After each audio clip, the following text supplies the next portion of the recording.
Good morning, everybody. Today is the last Stewardship Sunday of the season, yay. And that means it is also Sunday. And at Hospitality, the vestry will be scooping ice cream this morning so that you can make your own sundae. And that's how we bring a sweet end to the Stewardship campaign. It's also worth mentioning, after the army of people who were here to help Donna put on the holiday happening, and Donna, your leadership is unsurpassed on that. Thank you so much. You know, we talk a lot at Stewardship using the phrase, give your time, talent, and treasure, and you think that's a throwaway line, but it's not. Stewardship is more than making a financial commitment to next year. It's bringing what is good and unique about yourself and committing it through a certain amount of time to all of the things that we do here at St. Brendan's, the ministries, the missions, you know, all the efforts where we get together and do things, and Holiday Happening is a perfect example of that. I mean, yesterday and the past few days and past few weeks, a literal army of St. Brendanites showed up to do that. And it's an amazing feeling to be part of that and to follow the leadership of Donna and others in pulling that off. And that's stewardship at its finest.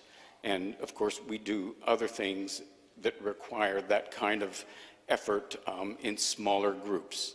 And so it's not just about financial support, it's leveraging your own time and your uniqueness to all the good things that we do here.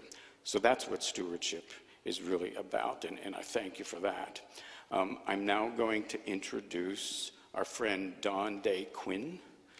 Dawn and her husband Paul arrived at St. Brendan's a couple years ago, and since then they have jumped in with both feet in all sorts of things around here, and we're very grateful to have them with us. And Dawn's going to give us our last stewardship moment of the season.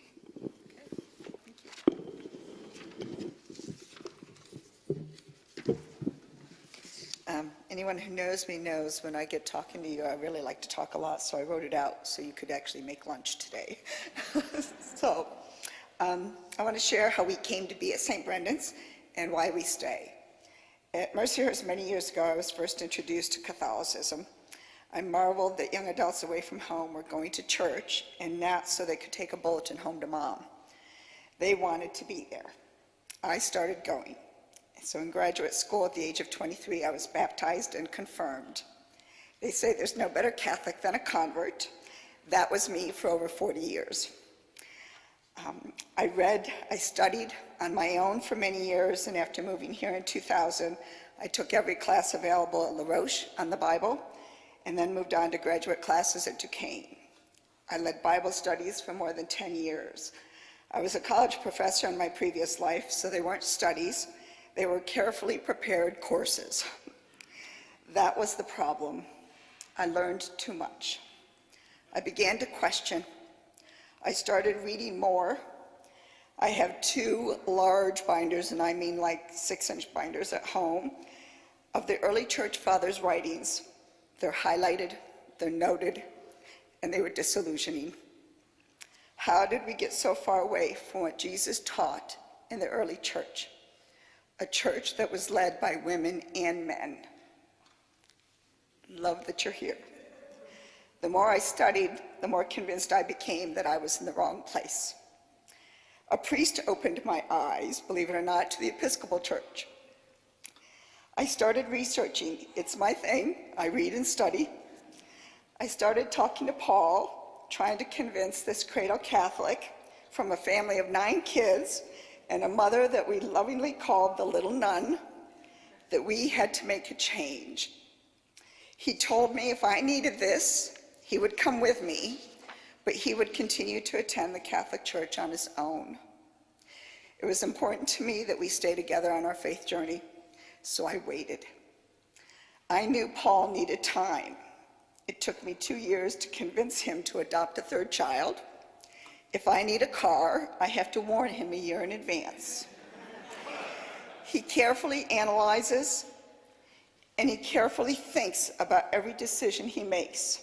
It balances us, and it balances out my "we got to take action now" approach to life.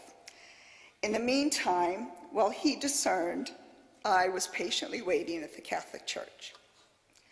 2 issues pushed us to act. First was the sexual abuse scandal. But the final straw was a movement in the church to deny communion to people because of their political beliefs. Withholding communion wasn't something new. There are many rules and restrictions that deny Christ to believers, but we for years looked the other way. Suddenly, we could see those rules. When Jesus multiplied the loaves, he did not say, "Give it only to those of a certain age, only to those who believe the way I do, only to those who love in a way that I approve." Jesus said, "Feed them all." Jesus walked with sinners, ate with tax collectors, healed people from different communities. We should be committed to being like Jesus. Our minds and arms should be open to everyone.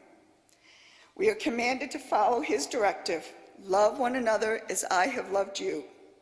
He loved unconditionally with no rules, no restrictions, and no conditions. No man, woman, or institution can decide who deserves the grace of Christ. It is his gift to every child of God. So, we are here. In this community where everyone is welcome, everyone is deserving of Christ's love. Our first Sunday 2 years ago, several people welcomed us, and the following weeks as well. We watched the love that pours from this small community through the numerous outreach programs, through the many action issues supported by the Social Justice Committee, the Children's Religious Education Program, the daycare for the young children so parents can worship without distraction, involvement in the Gay Pride Parade, helping our Haitian friends, hi Aurelia, the book club, Sticks and Strings, holiday happenings, which we all just got to experience the wonder of that, the Taizé service Wednesday evenings, small group studies that welcome friends and family of St. Brendan-ites from all over the country, the lectors, the choir, the stewards that monitor this church so we can worship safely, and more that I know I've missed. These, are the people of St. Brendan's. Through involvement in many of these activities, we've met the kindest people. We've made new friends, and we have found our spiritual home. There are many reasons we came, but because of the people and the inclusive, unconditional love that is the foundation of this community, we choose to stay. Thank you.